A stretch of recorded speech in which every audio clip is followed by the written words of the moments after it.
smart viewers, welcome to Movie Freak. Kali ini bersama aku Karissa, your popcorn bestie yang akan siap nemenin kamu ngobrolin seputaran film-film dan film sebagai reviewer nomor 1 di Kemanggisan.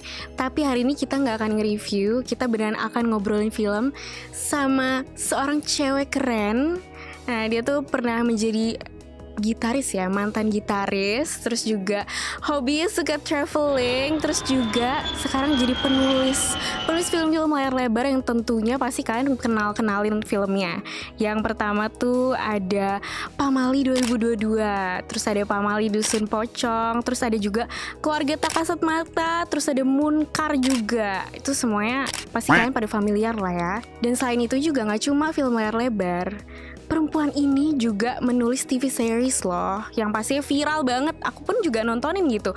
Itu ada Antares 2 dan juga Ketua BEM and His Secret Wife. Oke, tanpa berlama-lama lagi, kita langsung panggil aja ya cewek keren ini. Welcome Kak If. Welcome. Aku udah di sini dari tadi sih. Iya. Ngeliatin aku doang ya, maaf ya. Ini ceritanya biar surprise gitu, kayak door gitu, diedit ya, editor ya.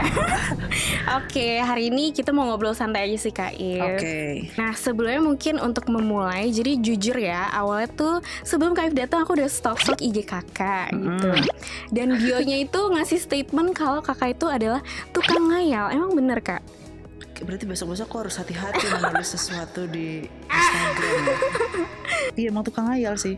Kenapa Bisanya tuh? cuma ngayal. Oh iya. Tapi gara-gara ngayal itu kan sekarang udah jadi profesi ya Kak. Tapi sebelum kita bahas profesi kakak nih, aku mau nanya dong, kayak aku tuh penasaran aja, apakah penulis itu sama seperti manusia pada umumnya? Kayak aku pengen tahu hayalan terliar Kak If tuh apa sih? Waduh, gak ada di brief. Gak ada di brief. Hayalan terliar ya. Jadi waktu kecil, tapi waktu kecil ya. Iya. Jadi waktu kecil, aku tuh aku selalu mengadegankan sesuatu dalam kepalaku. Oh. Itu aku jadi Tarzan. Terus gimana? Bayangin ya, kameranya top angle. Kameranya top angle. Itu ada 2 pulau nih terpisah. Pulau A dan Pulau B. Terus aku loncat. Kamu tahu kan film Tarzan pakai tali kan dia? Iya. Nah, talinya tuh kayak tali per gitu loh. Tali per. Jadi aku loncat dari bawah ke atas. Jadi ngedeketin kamera. Aku pindah ke pulau sebelah. Nah, itu nggak tahu kenapa sampai sekarang aku masih jelas bayanganku gitu. Aku pernah mau nulis itu di salah satu filmku. Nggak di ACC sama produser, budgetnya. Jadi nggak jadi. Kalau ngayal liar tuh banyak sih gitu. Cuma banyaknya juga yang aneh-aneh sih. Coba dong Mas, di-spill satu lagi yang paling gila gitu. Jujur itu udah menggambarkan kayak memang pikiran penulis sama manusia. Kayak aku biasa ini agak berbeda sih Kak. Aku gak pernah hayal seliar itu jujur. Kamu tahu ini gak ikan yang aku nggak tahu namanya, cuma dia punya lampu di sini. Oh, tahu. Ya, aku selalu kepikiran gimana kalau aku jadi ikan itu gitu. Hah? Pernah kepikiran gak sih kamu hidup di kedalaman sekian ribu kaki, yang dalam ada, banget, gelap, ya, gak ada gelap, cahaya. tapi kamu cahayanya. Kan kita bisa bikin cahaya buat diri kita sendiri kan. Cuma aku selalu wondering, kalau aku hidup jadi ikan, itu konsep reinkarnasi ya. Ini nggak tahu agak keluar topik apa enggak. Tapi maksudnya kalau aku hidup jadi ikan, itu kayaknya aku bakal gimana gitu. Jadi kadang kalau aku mentok nulis, itu aku cari perspektifnya yang lain gitu. Tapi yang lain tuh bisa mencakup binatang, ya batu lah gitu, atau mikrofon. Ini lu capek nggak ada di sini terus misalnya kayak gitu kayak. Coba nyari angle-angle lain sih, lebih gitu sih. Kayak berarti memang berbeda ya hayalan-hayalan kita. Random kali. Iya Kak, sumpah kayak siapa yang kepikiran untuk jadi ikan? Apalagi ikan itu, aku jujur malah takut loh Kak sama ikan itu. Iya sih, yang giginya banyak itu tuh kan ada di Finding Nemo. Iya, mana kepikiran aku untuk menjadi ikan itu loh. Menyenangkan sekali. Oke, terus tadi aku juga sempat mention Kak If kan pernah menjadi mantan gitaris ya. Jadi kayak menurut aku tuh lumayan agak kaget aja gitu, dari mantan gitaris, terus habis itu di IG-nya juga sebenarnya banyak banget suka traveling, terus sekarang jadi penulis. Kayak journey-nya tuh kayak gimana sih Kak? Kalau mantan gitaris itu mungkin bisa dibilang tuh apa ya? Kalau di film tuh, kalau di cerita tuh turning point-nya tuh justru di situ tuh, di musik gitu. Karena setelah itu baru aku statement kalau aku mau bekerja atau aku mau hidup di bidang seni. Jadi aku nggak mau kantoran, nggak mau ini. Nah, itu aku tahunya baru dari setelah aku ngeband itu gitu. Terus kalau traveling itu kayaknya lebih ke kebutuhan batinia. Oke. Memang butuh healing kita ini ya Kak. Iya, kayak lebih ke terlepas dari deadline dan segala macam. Dulunya sih nggak suka traveling. Dulunya biasa aja gitu sama traveling. Tapi pernah one day itu karena itu baru banget aku mulai tuh 2022 deh, habis pandemi. Itu kan kayak stressful banget. Duit nggak ada, terus kerjaan juga masih baru running gitu. Cobalah untuk traveling gitu. Dan ternyata enjoy banget gitu. Waktu itu tuh aku lagi ininya asam lambung gitulah, ada problem kesehatan lah gitu. Tapi setiap aku traveling itu tuh nggak kenapa-napa. Kak sama, aku juga kalau liburan mau makan telat juga kok nggak berasa gitu. Berarti kan emang harus liburan setahun 2 kali 6 bulan. Iya. Emang harus gitu. Kayaknya emang jadi makanya pas ketemu kayaknya liburan tuh salah satu metode yang harus aku keep tiap tahun gitu. Entah setahun sekali, entah setahun 2 kali gitu. Sebudgetnya aja, budgetnya aja. Oke. Tapi pernah gak sih Kak mungkin kayak dari traveling itu mungkin Kakak jadi kayak, kan Kakak penulis ya, misalnya dari setelah liburan Kakak jadi kayak dapat inspirasi apa gitu? Oh iya banget sih, karena kalau penulis itu kalau buat aku tuh semakin banyak kita ngelihat itu, kalau aku kecenderungannya observan kan, aku ngamatin gitu. Jadi nggak semua hasil tulisanku tuh pengalaman pribadiku juga gitu. Biasanya aku observe sih, kita datang ke satu tempat, mau itu domestik mau itu internasional, kan kita ngelihat satu culture yang baru, kita ngelihat kehidupan yang baru, dan menurutku itu ada sudut pandang baru ya. Itu ngebantu kita banget in real life-nya. Kalau debat sama produser emang ada kayak gini, bapak mainnya kurang jauh nih, ada nih pak di sini. Itu kehidupannya emang kayak gini. Jadi itu menurutku itu memperkaya kita sebagai penulis untuk nyari sudut pandang gitu. Jadi nggak itu lagi gitu. Kakak lebih suka ke pantai atau gunung? Aku gunung. Oh gunung. Pantai panas. Iya sih, benar. Benar sih, tapi gunung naiknya capek Kak. Tapi nggak ada tsunami. Tapi bisa ini gempa. sih, bisa gempa juga sih. Sama aja sebenarnya bahayanya ya. Iya sih. Di rumah aja berarti kalau. Terakhir Kakak pergi kemana liburannya? Terakhir itu Korea. Aku seminggu habis operasi. Aku ke Korea. Operasi apa Kak? Luar biasa nggak? Habis operasi. Jadi yang tadi aku kira asam lambung ternyata batu empedu. Kak, aku juga pernah kayak gitu. Apa aku nanti juga jadi penulis? Itu udah ciri-cirinya kok. Oh iya Kak. Okay. Boleh lah ya. Kamu udah one step closer. Mantap. Oke, tadi kan udah tuh bahas kita traveling. Terus apa Kak yang akhirnya meyakinkan Kak If kayak gue tuh emang udah jalannya jadi penulis gitu? Waktu itu aku pernah ngeband kan, dalam tanda kutip gagal lah ya. Maksudnya gagal lah si ngebandnya ini gitu. Aku merasanya ketika aku nulis, setiap deket mau gagal, itu gak jadi gagal.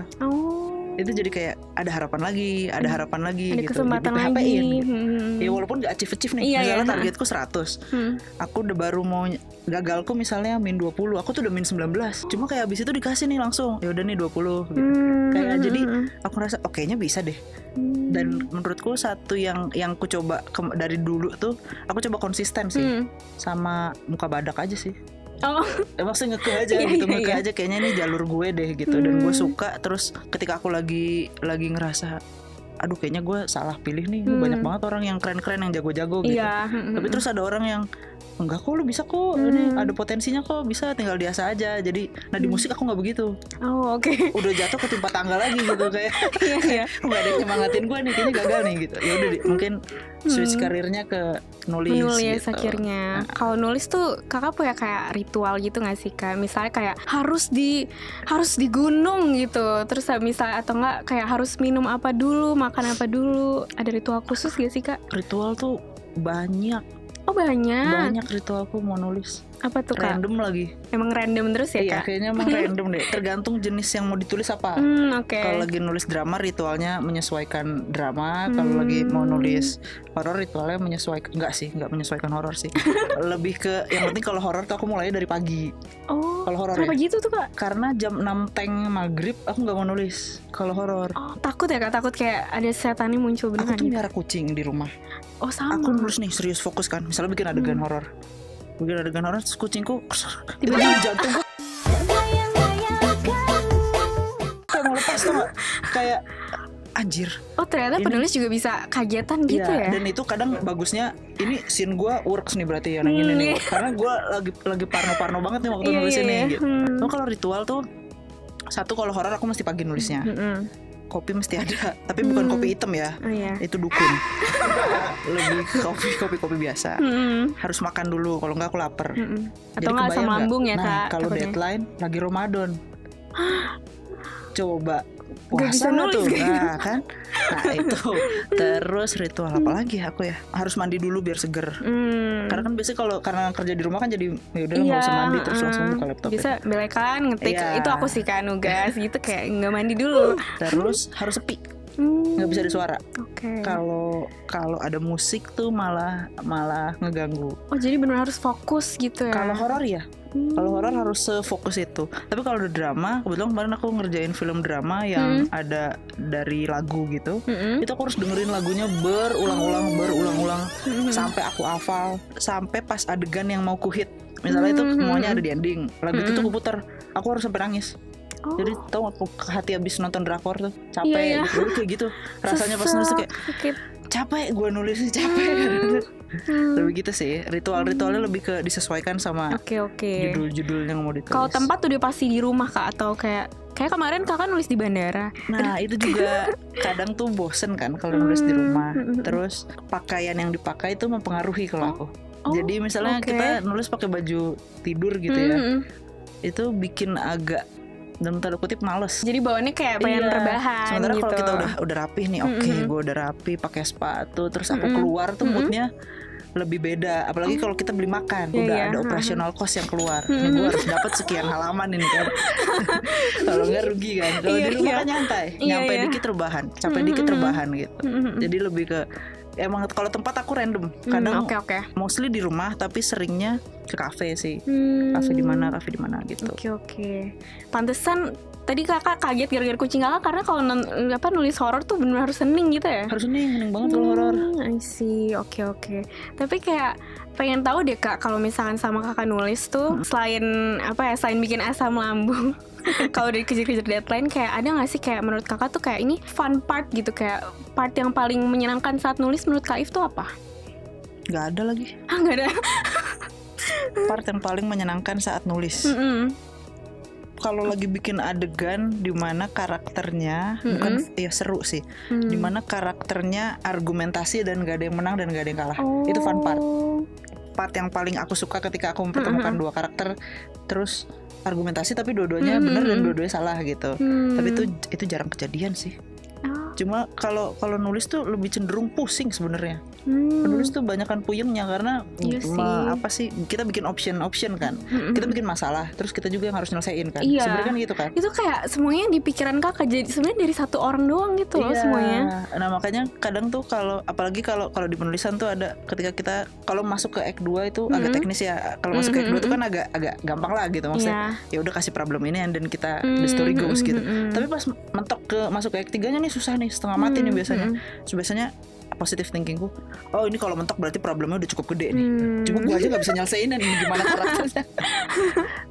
Kalau seru tuh lebih seru malah bukan part aku nulisnya, part aku diskusi. Lebih diskusi tuh ketemu sama sutradaranya kan? Iya, entah sama sutradara atau tim kreatif. Biasanya kan PH ada tim kreatif tuh, sama tim kreatif, sama produser. Mereka punya insight apa, terus kita bisa argumentasi lebih ke situ sih. Oke. Tapi Kakak pernah juga nggak sih kayak misalnya ngalamin, ada nggak cerita menarik selama Kakak jadi penulis yang berkesan banget sampai hari ini buat Kakak?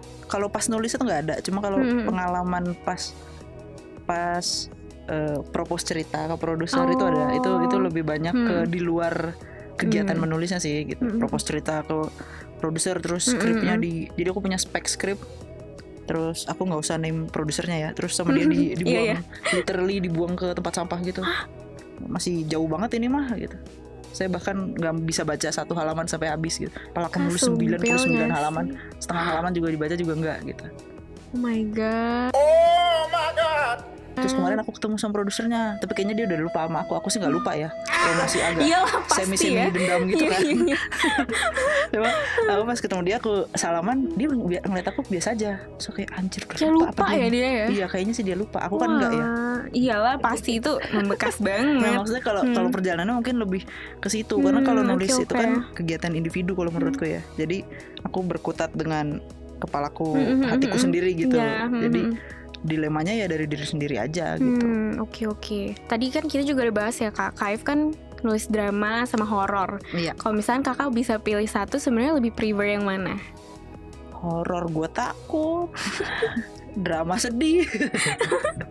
Tapi kayaknya aku lebih suka drama sebenarnya. Oh, lebih suka drama. Lebih enjoy.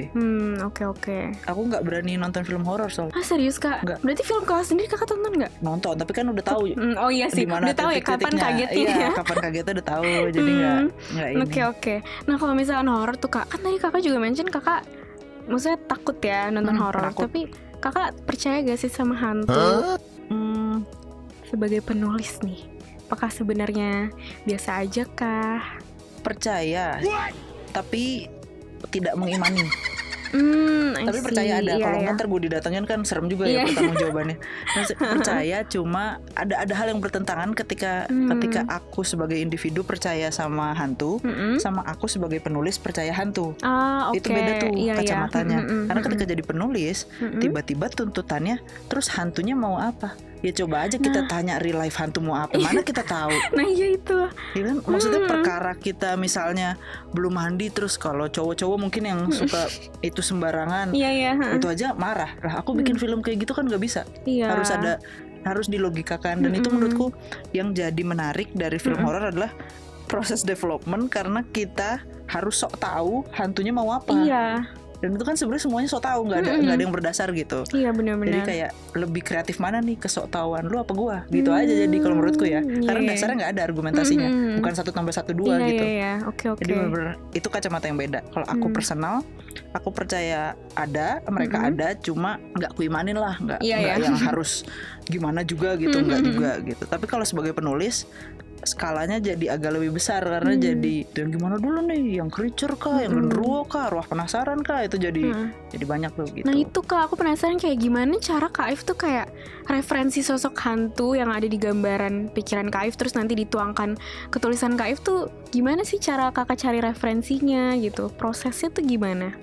Nah believe it or not, aku tuh karena aku jarang nonton film horor, jadi referensiku pasti nggak datang dari situ. Apalagi kalau pas adegan jump scare pasti kan merem ya. Jadi nggak lihat juga hantunya kayak apa gitu. Cuma aku tuh besar dengan tanteku itu dia bisa dibilang paranormal gitu kali, bukan paranormal ya. Seru banget. Mungkin kayak ya orang-orang ya kind of things gitulah, dia punya bisa lah ya. Dia bisa kayak gitu. Dan dia punya klien yang bermasalah kayak Mama Loren gitu kali ya, almarhum Mama Loren gitu, tipe-tipenya kayak gitu. Jadi karena aku besar sama beliau, aku lumayan sering tuh ngelihat adegan orang kerasukan. Kak serius? Iya, jadi menurutku karena dari kecil itu bukan hal yang, waktu kecil sih kaget. Iyalah pasti. Itu bener-bener kayak kan pernah tuh ada satu momen tuh kita ke satu rumah kliennya dia, terus tiba-tiba lampu kan emang diminta lampunya dimatiin semua gitu. Terus dia udah di tengah-tengah nih, aku kayak duduk di sofa gini, terus kakak tuh ikut masih kecil aku waktu itu. Terus tiba-tiba dia merem, dia gimana lah kayak semi nungging gitu di lantai. Terus tiba-tiba dia teriak dong, wah lari aku sampai depan.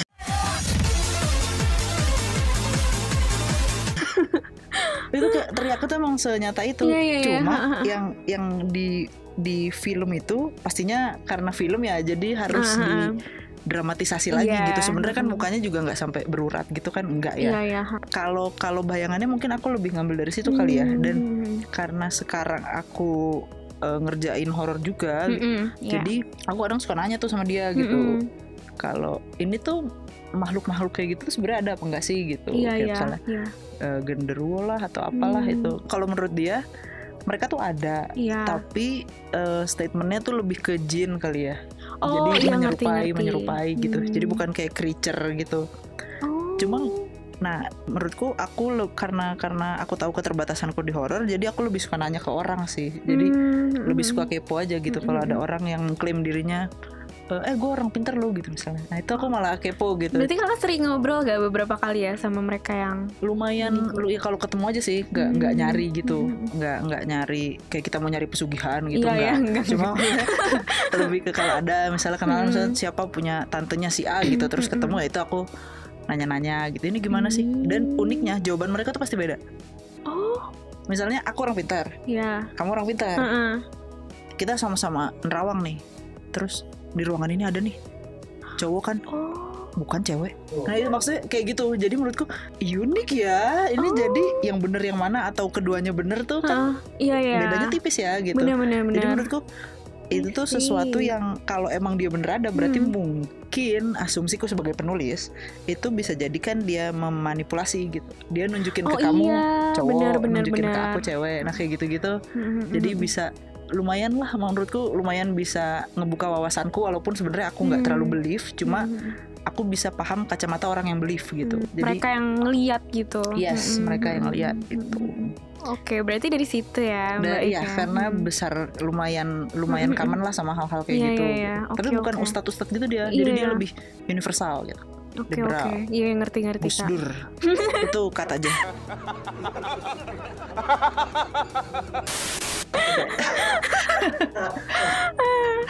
Oke. Tadi kita udah ngomongin hantu Kak. Sekarang kita tipis-tipis mau nanya soal pamali nih. Oke. Kalau horor tadi kan, kalau hantu kan tadi Kakak percaya tapi tidak mengimani. Iya. Kalau pamali nih Kak, ada nggak pamali yang kayak paling Kakak percaya gitu? Kalau aku misalnya kayak nggak boleh nyisir pas malam, gunting kuku pas malam, aku tuh nggak lakuin itu Kak. Kalau Kakak ada nggak? Iya, aku nggak. Kenapa? Karena aku dari keluarga Jawa ya, jadi lumayan banyak lah pamali-pamali yang harus dihindari gitu. Nggak boleh katanya. Aku ada. Tapi nggak penting sih. Apa? Jangan dudukin bantal. Nanti bisulan. Aku beneran lagi. Sungguh Kak. Oh iya. Iya.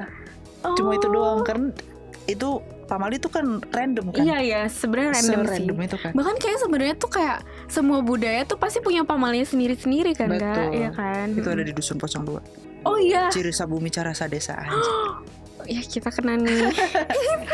Ya tapi kalau pamali yang lebih mungkin yang daily life gitu kali ya. Kalau yang, karena kan ada juga orang yang bilang kalau pamali kayak nggak boleh gunting kuku malam-malam. Iya. Kalau kata anak sekarang bilangnya ya iyalah kan zaman dulu nggak ada listrik. Iya, takut luka. Iya kan statementnya gitu.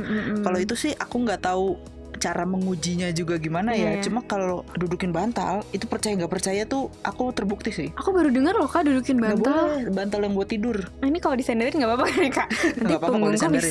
Ini bantal kita buat tidur, ku dudukin. Mana besoknya seharian gue meeting duduk. Sumpah. Coba. Aduh, stres banget itu Kak. Kayak ya ampun. Iya kemarin gue habis dudukin bantal kayaknya sih. Itu doang sih kalau pamali. Oke. Kalau pamali dalam nulis ada nggak? Bukan pamali sih, kalau lebih ke kayak hal-hal yang menurut Kak If tuh harus dihindarin kalau misalkan lagi nulis gitu atau sebagai penulis. Nonton TV sih. Oh, kenapa lihat TikTok, Kak? lihat IG. Oh, mendistract ya. Jadi lama ya. Iya, lama banget. Lamaan aku nge-scrollnya daripada aku nulisnya. Berarti Kakak ikutin ini nggak Lolisa Fadel? Iya lagi. Nulis nggak ada, nulis kan lebih ke disiplin sendiri aja. Oke, fokus gitu ya. Oke, sekarang kita masuk ke dunia film horor Indonesia nih Kak. Karena kayak belakangan tuh aku notice kalau misalnya sekarang film-film horor Indonesia tuh kalau nggak gore tuh nggak horor gitu. Jadi kayak apa ya? Kalau dari Kak If sendiri, yang sebenarnya dibutuhin sama film horor tuh elemen apa yang jadi standarnya film horor yang seharusnya? Karena seharusnya kayak kalau gore itu kan sebenarnya lebih ke thriller nggak sih Kak? Kalau misalkan cari sadis kan harusnya ke thriller ya. Nah tanggapan Kak If tuh gimana tuh soal ini? Kalau aku sebenarnya aku juga bukan pecinta gore ya. Gore tuh menurutku cuma elemen kecil dari satu film ya. Dia nggak bukan nggak layak ya. Dia nggak bisa ditreat sebagai satu genre atau satu ini sendiri gitu. Cuma gore itu kan balik lagi, kalau menurut aku gore itu adalah treatment kan. Misalnya kita bikin satu adegan aku ketusuk misalnya besi gitu misalnya. Ketika itu jadi film yang biasa aja gitu, let's say horor biasa, paling cuma kita dapetin efek efek penonton kaget dan ngilu doang kan. Tapi ketika jadi gore itu kan dia ketusuk, dia coba narik sampai ketarik bener-bener itu muncrat dan segala macam, itu kan di visualin ya. Kalau menurutku sih aku nggak menemukan sisi menghiburnya dari itu ya gitu. Aku malah lebih ke takut gitu. Nah kalau horor sendiri menurutku itu bukan gore itu kalau menurut aku gore itu bukan bagian dari horor, itu lebih ke pemanis lah sebenarnya, tuh lebih ke garnishnya doang gitu. Kalau horor menurutku aku lebih suka horor yang klasik sih, in a way kita main treatment, kita main yang kamera panning pelan-pelan, terus kita main kegelisahannya si karakter gitu, main ambience. Kalau menurutku horor bukan seharusnya horor yang kusuka lebih tipe yang kayak gitu instead of yang gore gitu. Emang sekarang gore lebih rame ya? Lebih Kak, ini kayak belakangan ya beberapa film kayak nggak perlu aku mention juga, kayak orang-orang juga tahu gitu kayak trailernya aja tuh menurut aku yang ditonjolin tuh malah gore-nya gitu loh. Jadi kayak tapi dia klaim itu horor. Jadi sebenarnya bingung kayak kenapa nggak berani pakai genre thriller? Iya. Oke.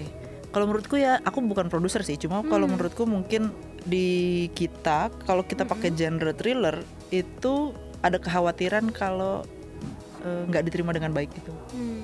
Kayak jadi mungkin ketika pendekatannya horor kan lebih lokal nih. Gitu. Jadi kayaknya penonton bisa terima deh walaupun kita sisipin elemen gore-nya. Padahal kan kalau di film luar sendiri kayak apa Jigsaw atau apa Texas Chainsaw yang kayak gitu-gitu kan juga itu kan yang gore type gore. Gitu kan, slasher gitu.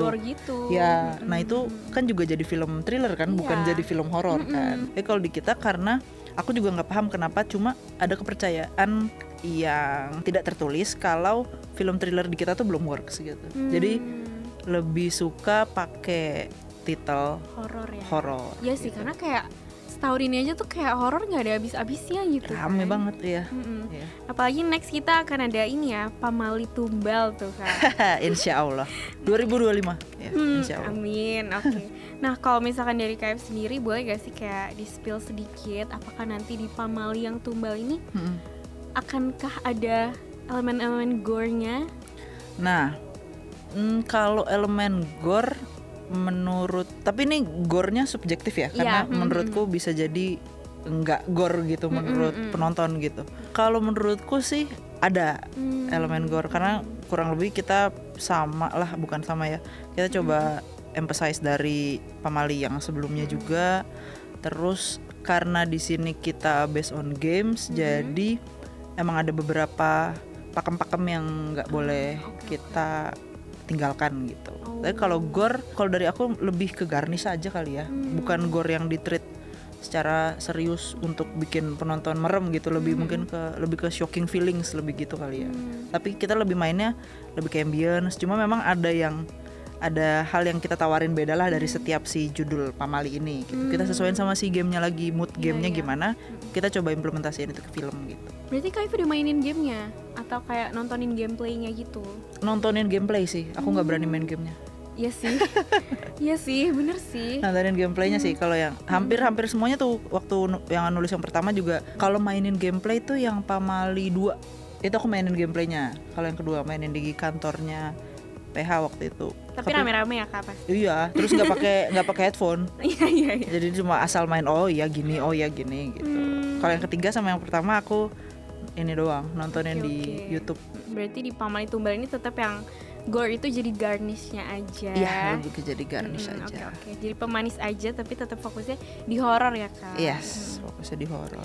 Oke, terakhir nih Kak, ada pesan-pesan nggak nih buat nanti yang udah nungguin film Pamali Tumbal? Aduh, ketemu di bioskop aja lah. Nonton yang banyak, datang sama keluarga, teman, tetangga, semuanya pokoknya diajak. Supir truk nggak kenal ajak, pokoknya ajak semuanya nonton Pamali biar rame. Oke. Seru banget Kak ngobrolnya, thank you banget. Thank you, aku yang thank you. Movie Freak, seneng banget. Semoga nanti sukses ya Kak buat film. Amin, harus Pamali Tumbalnya. Ya.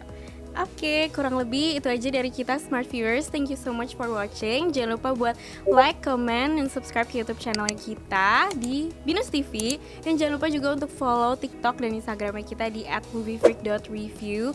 Jangan lupa juga follow Instagramnya Mbak If di bawah sini ya. Ya di sini apa di sini nanti silakan edit diatur tambahin. aja. Iya. Dan juga jangan lupa follow Instagram aku and see you guys on another video. Bye bye.